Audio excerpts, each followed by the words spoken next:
For years, Firewall Zero Hour was the multiplayer game on PSVR. It was pretty much everything we wanted. A modern military shooter, had sprawling realistic maps, a great progression system with a ton of unlockables. It was the perfect recipe for success.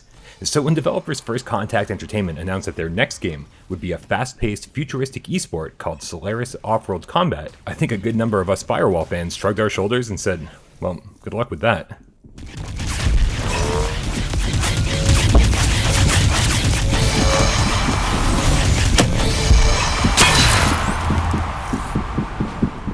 But as it turns out, this new fast and frantic game by the Firewall team is actually really fun to play. You squad up into 2 teams of 4, and even though killing your opponent is still the name of the game here, that's not how you win a match. The goal is to get into the designated area with your teammates and stay there as long as possible. The longer you stay, the more points you get, and the more members of your team that are in there with you, the faster the points rack up.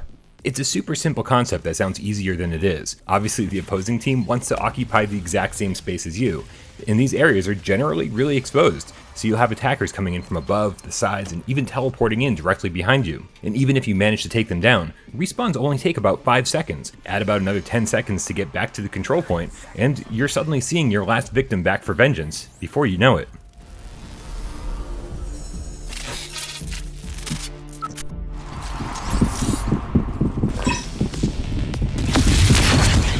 Of course, there's a little more to it than that. Solaris gives you the ability to slide, grab new weapons, pick up health and shields, plus if you're better than me, you can also place stationary shields and proximity mines. And to add to the whole esport vibe, there's no reloading. Once the weapon you're using runs out of ammo, you're back to your little pew-pew pistol, where even a couple of well-placed headshots likely won't do the thing you want them to do. So it's a constant struggle to get to the control point as fast as possible before it moves to another location. But at the same time, you'll have to make a few detours so that you can be as powerful as possible when you get there.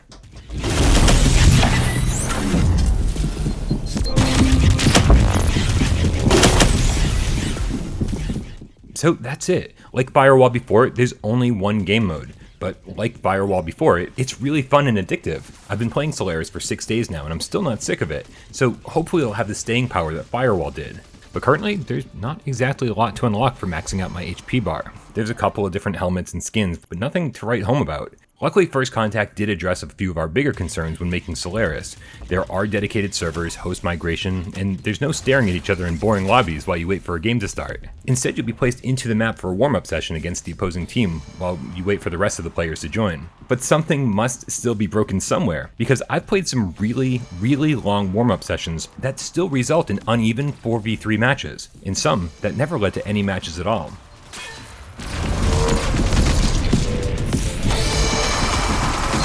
Secure the area before it activates. Stylistically, and this might be a personal thing, so I'm curious to hear everyone else's thoughts on it, the aesthetic here just feels generic, making each map look practically identical. The PlayStation Store says that 7 maps are included, but after hours and hours of playing, I could probably only describe maybe 3 or 4 to you. They obviously play differently because of where the control points are located, but when every room and corridor are made up of the exact same geometric shapes, I found it hard to come up with effective callouts. I was at least hoping that the simple look would allow the environments to fly by at a super high resolution and silky smooth frame rate, with every shot fired casting brilliant reflections off of each surface. But none of that is true. The overall look is somewhat flat and bland, with no PS4 Pro or PS5 patch to be seen. And even though it doesn't affect gameplay, the gun seems shaky when you look at it. Compared to games like Farpoint and Firewall, where tracking feels insanely accurate, this just feels good, not great. We're also missing cross-platform play and private lobbies, both of which do seem to be on the roadmap for the future.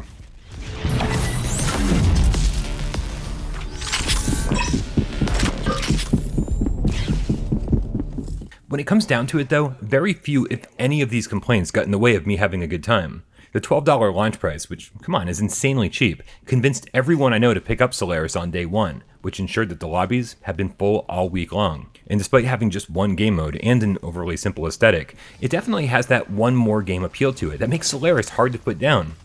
And yes, everyone will try to compare Solaris to Alvo or Firewall, but honestly, you're doing yourself an injustice if you choose to align yourself with just one of these games. Each of them do just enough differently to warrant a purchase, and add some much needed variety into our online PSVR shooter libraries. Give this one a chance. It's a lot more fun than it looks.